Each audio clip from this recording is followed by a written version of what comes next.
Hi hello welcome to our channel. మనకు ఒక breaking news అయితే వచ్చింది. ముఖ్యంగా బిగ్ బాస్ 7 కి సంబంధించి విన్నర్ గా ఉన్నటువంటి పల్లవి ప్రశాంత్ పై హైదరాబాద్ మాదాపూర్ లో అలాగే జూబ్లీ హిల్స్ లో కూడా కొన్ని కేసులు అయితే నమోదయ్యాయి. ముఖ్యంగా తను మొన్న గెలిచారు. మన సండే జరిగినటువంటి బిగ్ బాస్ ఫైనల్స్ లో జరిగినటువంటి కొన్ని సంఘటనలు, అంటే బిగ్ బాస్ లోపల కాదు బయట, ముఖ్యంగా తనకు విన్నర్ అయిన తర్వాత తనని రిసీవ్ చేసుకోవడం కోసం చాలా మంది, అటు తనకి సంబంధించిన ఫ్యాన్స్ అనుకోవచ్చు, లేదంటే తన సన్నిహిత వర్గం అనుకోవచ్చు, వాళ్ళందరూ కూడా జూబ్లీ హిల్స్ లో ఉన్నటువంటి 5 రోడ్ నెంబర్ 5 లో ఉన్నటువంటి అన్నపూర్ణ 7 ఏకర్స్ దగ్గర ఒక విధ్వంసమే సృష్టించారనుకోవచ్చు. యాక్చువల్గా నేను కూడా ఆ రోజు అక్కడే ఉన్నాను కాబట్టి ఎగ్జాక్ట్ గా నాకు కళ్ళ ముందే మాకు సంబంధించిన కెమెరామ్యాన్ కూడా ఒకరికి కాలికి తీవ్ర గాయమైంది. అలాగే పోలీసుల మీద రాళ్లు విసరటం కావచ్చు, అలాగే దాన్ని తట్టుకోలేక పోలీసులు లాఠీ చార్జ్ చేయాల్సిన అవసరం కావచ్చు. అంటే మేము కూడా అసలు ఆ రోడ్ నుంచి బయటికి రాలేని పరిస్థితి. అటు ఆ రోడ్డు అన్నపూర్ణ 7 ఏకర్స్ ఉన్నటువంటి రోడ్లో అటు సైడ్ నుంచి రాళ్ళు విసురుతున్నారు, ఇటు సైడ్ నుంచి కూడా రాళ్ళు విసరటం. సో ఎటు వెళ్ళలేని పరిస్థితి అయిపోయింది. సో ఆ టైంలో అటు పల్లవి ప్రశాంత్ ఫ్యాన్స్ అనుకోవచ్చు, లేదంటే ఆయనకి సంబంధించిన వ్యక్తులు అనుకోవచ్చు, తను రిసీవ్ చేసుకోవడానికి వచ్చిన వ్యక్తులు అనుకోవచ్చు, ఎవరైతేనే కానీ. కాకపోతే అక్కడ ముఖ్యంగా చాలా మంది ఒక్కసారిగా భయభ్రాంతులకు గురైపోయారు.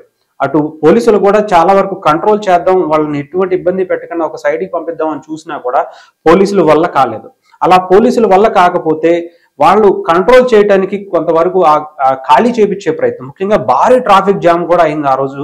దాదాపు ఒక 5 కిలోమీటర్ల వరకు అటు మన జూబ్లీ చెక్ పోస్ట్ నుంచి మొదలు పెడితే ఇక్కడ ఉన్నటువంటి కృష్ణానగర్ వరకు కూడా మొత్తం అంతా కూడా ట్రాఫిక్ ప్యాక్ అయిపోయిందని చెప్పొచ్చు. అదంతా కూడా అంటే దాన్ని క్లియర్ చేయించడం కోసం పోలీసులు వాళ్ళని సర్ది చెప్పి పంపించడం వెళ్తుంటే వాళ్ళు తిరిగి పోలీసుల మీద రాళ్లు విసిరారు. ముఖ్యంగా అసలు చాలా దారుణమైన పని అనమాట. అసలు పోలీసుల మీద రాళ్లు కావచ్చు, చాలా మంది కెమెరామ్యాన్స్ కావచ్చు, మీడియా వారి మీద కావచ్చు, అక్కడ ఉన్నటువంటి స్థానికంగా ఉన్నటువంటి చాలా మంది ప్రజలు కూడా చాలా ఇబ్బంది పడ్డారు, రాళ్ల దెబ్బలు తిన్నారు ముఖ్యంగా. అయితే ముఖ్యంగా ఆ రోజు ఆర్టీసీ ఆ ట్రాఫిక్, అంటే అటు నుంచి వెళ్ళేటువంటి బస్సులు ఏవైతే ఉన్నాయో వాటి మీద రాళ్లు విసరటం, ఇవన్నీ కూడా చాలా విధ్వంసాన్ని సృష్టించారని చెప్పొచ్చు. బస్సులు అద్దాలు పగల కొట్టేశారు. అంటే అసలు రోడ్డు మీద వెళ్లే బస్సులను కూడా వాళ్ళు ఆపేసి అద్దాలు పగల కొట్టడం, దాని మీద లోపల ఉన్నటువంటి ప్రయాణికులను ఇబ్బంది పెట్టడం, ఇలాంటివి కూడా చేశారు. ఇకపోతే అక్కడ అమర్దీప్ కావచ్చు, అంటే బిగ్ బాస్ కంటెస్టెంట్ గా ఉన్నటువంటి అమర్దీప్ కావచ్చు, అశ్విని శ్రీ కావచ్చు, గీతురాయ్ కావచ్చు, వీళ్ళ కార్లు అయితే, ముఖ్యంగా అమర్దీప్ కార్ అయితే వెంబడించి ఏదో రాయి విసిరితే తగిలిందని ఎవరో విసిరని కూడా చెప్పడానికి లేదు. చాలా క్లియర్ గా అసలు తనని పక్కాగా ఆపి వెనకాల నుంచి అద్దం పగలగొట్టి తనని బయటికి రారా అంటూ చేసినటువంటి విధ్వంసం మనం మీడియాలో చూడొచ్చు. అలాగే ముఖ్యంగా అంటే ఇవన్నీ తను చేపించాడా లేదా అనేది పక్కన పెడితే, తనకి లోపల ఉన్నాడు కాబట్టి తనకి ఏం తెలియకపోవచ్చు. కాకపోతే తన పిఆర్ టైం ఎవరన్నా ఉన్నారేమో అని చెప్పి చాలా మంది అనుకున్నారు. అయితే ఇవంతా కూడా తనని ఆపే ప్రయత్నం కూడా చేశారు. తనని ఈ టైంలో బయటికి రావద్దు, కంట్రోల్ చేయలేమనే పరిస్థితి కూడా క్రియేట్ చేశారు. పోలీసులు కూడా చాలా వరకు ట్రై చేశారు. కానీ ఇక్కడ ముఖ్యంగా తను బయటకు వచ్చిన తర్వాత, ఎప్పుడైతే పల్లవి ప్రశాంత్ పై పోలీసులు ఇప్పుడు కేసు నమోదు చేయడానికి ముఖ్య కారణం, ఇక్కడ పల్లవి ప్రశాంత్ బయటకు వచ్చిన తర్వాత టైటిల్ గెలుచుకుని ఆ స్టూడియో నుంచి బయటకు వచ్చేసి ప్రజలకి అభివాదం చేస్తున్నాడు. వాళ్ళ ఉన్నటువంటి అక్కడ ఉన్న అసలు భారీ జనం అనమాట. అంత ఫ్యాన్ ఫాలోయింగ్ ఒక్కసారి వచ్చినప్పుడు తను చాలా సెటిల్డ్ గా, చాలా కామ్ గా ఉండాలి. ఎందుకంటే బయట ఏం జరుగుతుందో తనకి చాలా వివరంగా చెప్పి బయటికి పంపించారు. అలాంటి టైంలో కూడా పల్లవి ప్రశాంత్ అగ్రెసివ్ గా వాళ్ళని రెచ్చగొట్టే విధంగా, అలాగే పోలీసులు అక్కడ ఉన్నటువంటి ఎస్ఐలు, సిఐలనే కాదు, ఎస్పీలు కూడా చాలా మంది అక్కడ వచ్చి మీరు వెళ్ళిపోండి, దయచేసి మేము కంట్రోల్ చేయలేకపోతున్నాం, రాళ్ళు ఇసురుతున్నారు అయ్యా మా మీద, ఇట్లా చాలా మంది దెబ్బలు తిన్నారు, కెమెరామెన్స్ కానీ మీడియా రిపోర్టర్స్ కానీ చాలా మంది దెబ్బలు తిన్నారు, మీరు వెళ్ళిపోండి అంటే, ఏంటి సార్ ఇలా చేస్తారేంటి సార్, మాకు ఇంతమంది అభిమానం వస్తే తట్టుకోలేకపోతున్నారా మీరు అని చెప్పి పోలీసుల మీద రివర్స్ అయిన తీరు, అంటే తను కూడా పోస్ట్ చేసుకున్నాడు సోషల్ మీడియాలో. తను ఆ కారులో ఉంటూ పోలీసులతో మాట్లాడుతున్న వీడియోను కూడా షేర్ చేశాడు. సో దాంట్లో కూడా మనం చాలా క్లియర్ గా చెప్పొచ్చు. అంటే తనకి తెలుసా అనేది పక్కన పెడితే, అసలు అక్కడ పోలీసులు కంట్రోల్, ఎంతో మంది బెటాలియన్ తీసుకొచ్చి పోలీసులు ఒక సాహసోపేతంగా వాళ్ళని బయటికి పంపించడం కావచ్చు, అసలు ఎవరు ఎక్స్పెక్ట్ చేయాల, రాళ్ళు ఇసిరేస్తారు, ఇంత దారుణంగా అక్కడ సీన్స్ క్రియేట్ అవుతాయి అని చెప్పి పోలీసులు కూడా ఎక్స్పెక్ట్ చేయకపోవడంతో ఒక్కసారిగా అక్కడ అంతా మొత్తం చేంజ్ అయిపోయింది. అదే తిను వచ్చిన తర్వాత కంట్రోల్ చేసి ముందు తన సిటీ దాటించే ప్రయత్నం పోలీసులు చేద్దామంటే పోలీసుల మీద కూడా తను ఏంటి సార్ మీరు ఇలా చేస్తున్నారు, కేసులు పెడతారా, పెట్టుకోండి, ఏం చేస్తారంటే అగ్రెసివ్గా అంటే రెచ్చగొట్టే విధంగా తను చేయటం వల్ల.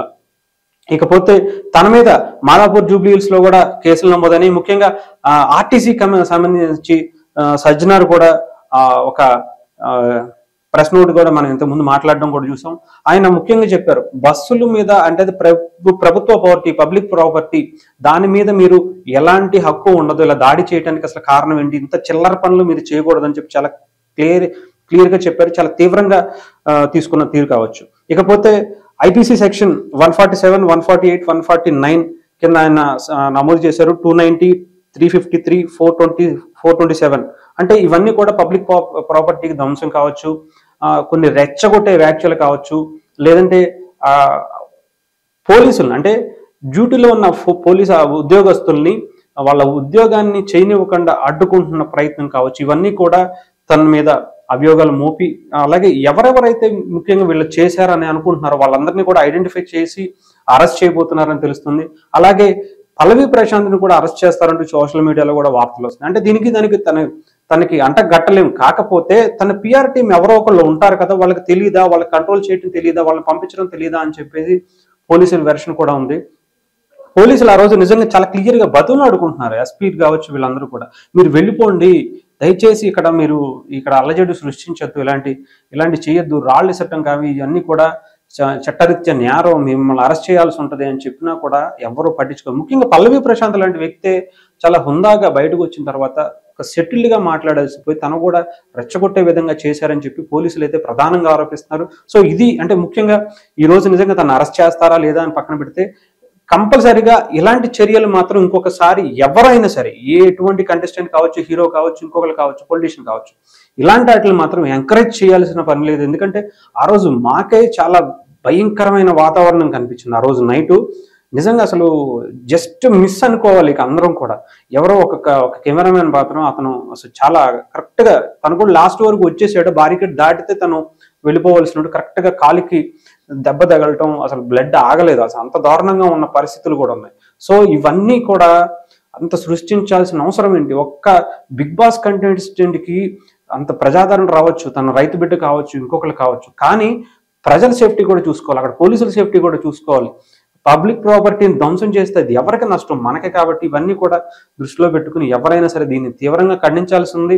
అలాంటిది పల్లవి ప్రశాంత్ బయటకు వచ్చి ఇప్పటివరకు దాని గురించి మాట్లాడలేదు. సో దీని మీద ఎలాంటి కేసులు పెడతారో పెట్టుకోండి అన్నట్టుగా తను మాట్లాడడం కావచ్చు, ఇవన్నీ పోలీసులు చాలా సీరియస్ గా తీసుకున్నట్టు తెలుస్తుంది. సరే ఏమవుతుంది ఏంటి అనేది నోటీసులు ఇచ్చినట్టుగా కూడా తెలిసింది. సో దాన్ని లీగల్ గా పల్లవి ప్రశాంత్ ఎలా ఎదుర్కోబోతున్నాడని చెప్పి కూడా చాలా మంది ఎదురు చూస్తారు.